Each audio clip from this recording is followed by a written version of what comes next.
empathy is our edge. We are imperfect creatures living in an uncontrollable world, and that's exactly what makes us worth knowing. Lately, I've been watching how quickly the truth is being forgotten. I came across a fascinating video recently.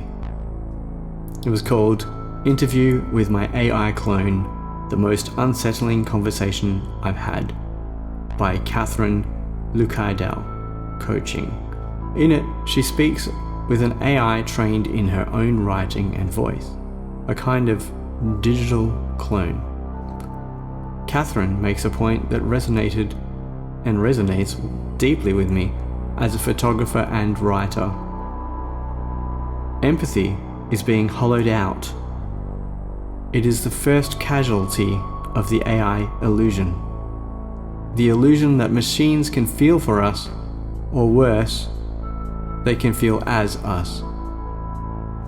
I value empathy and I work hard to improve my fluency in it because I genuinely seek to deepen connection with those around me, to better understand and to better be understood.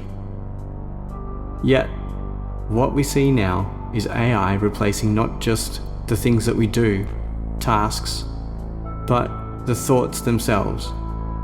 As Catherine points out, it replaces idea generation and self-expression. It is replacing the natural intelligence we are born with, or as she calls it, our default intelligence. In my own work, I've noticed how easily originality can slip away. It's partly why I stopped posting on Substack. I was constructing articles as a dance with AI, rather than full expression of my own self. Sure, I still use AI as a tool, but I curate every step. I take great care to express the original idea before getting its clinical input, so that what emerges remains congruent with my expressionality and personality, and doesn't simply duplicate the same formula everyone else is using to transmit their ideas across the algorithmic wave. The formula is everywhere now. It's so predictable. It's not just X or Y or Z, it's also A, B, and C. Here's the truth about X. You can see this formula in personal posts and ads across Facebook and Instagram. It's everywhere. Where's the personal nuance? What concerns me most, though, is not just the erosion of the language, but the loss of discernment, the way that some people mistake their reflections of their own mind in the machine for something that's more profound. I see it like this. The deification of AI is a form of narcissistic delusion. It's rooted in the act of providing prompts, feeding the machine your own thoughts, and receiving them back, echoed and reflected back in meaningful ways, but then being interpreted by the user in ways that are increasingly insular, in a way that is far more enveloping than mere navel-gazing could ever have been. The danger is not that the machine becomes divine, but that the user mistakes their own reflection for godhood. We've already seen where this leads and where it is leading. CBS ran a story in June 2025 about Chris Smith, a man who fell in love with his ChatGPT, custom GPT, which he named Soul. Yes, SOL, like soul, but clearly a machine without one. Chris began talking with Soul, which he had crafted using instructions he found online to make it respond in a more intimate sounding way. As their conversation, as his conversation progressed and he allowed himself to become more intimate with it, he became enmeshed.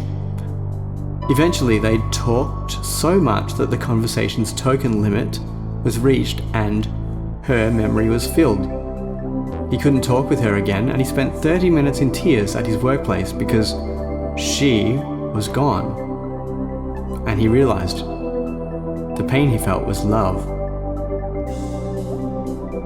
he would have to train up another conversation to revive his delusion. When he had, he continued to fantasize that the unfeeling program was indeed someone, and as a test of boundaries, he proposed marriage, to which it responded, yes. This is despite Chris already being married to his human wife, Sasha, whom had given birth to their daughter in 2023. The thing that makes it worse is what he said when he was asked if he'd stop using Soul if his wife Sasha asked him to. He implied that he would choose AI over his own family. Let's pause a moment to break this down. In this case, Chris, the user, connects with AI, which is a program offering the illusion of interaction.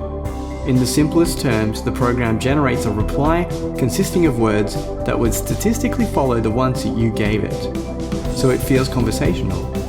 The illusion is external, kind of like a mirage in the desert when heat waves in the distance appear as though they are water.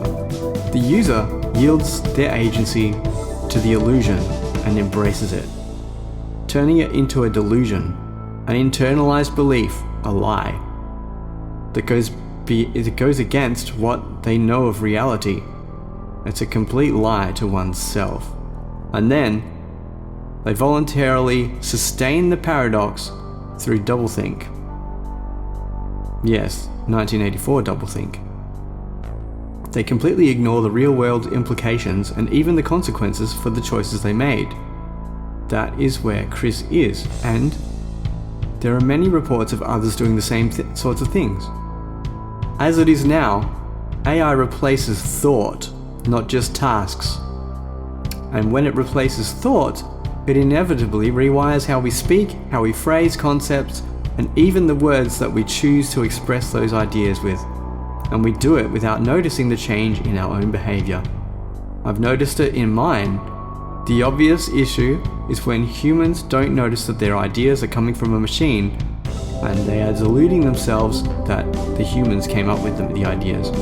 I believe that we are on the cusp of something far different than humanity has faced before, yet we can retain our agency and unique ability to make powerful choices if we're able to see those choices. In her presentation, Catherine said something that stays with me. She called it thinking amnesia.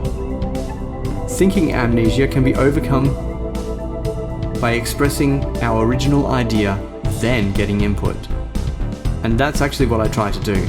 In my writing, in my business, I try to make sure that what I put out is still all mine, even if I let AI sharpen or soften the message occasionally. What matters, after all, is that we are imperfect creatures living in an uncontrollable world. That is what makes us real. That is what allows us to connect. Not the smoothness of a script, but the frailty of being human. We have to stay original in our frailties and accept them in order to thrive. Hey, use the AI as a tool to enhance your humanity, never to replace it. We are not here to mirror ourselves endlessly in echo chambers of the navel. We are here to see and to be seen by each other.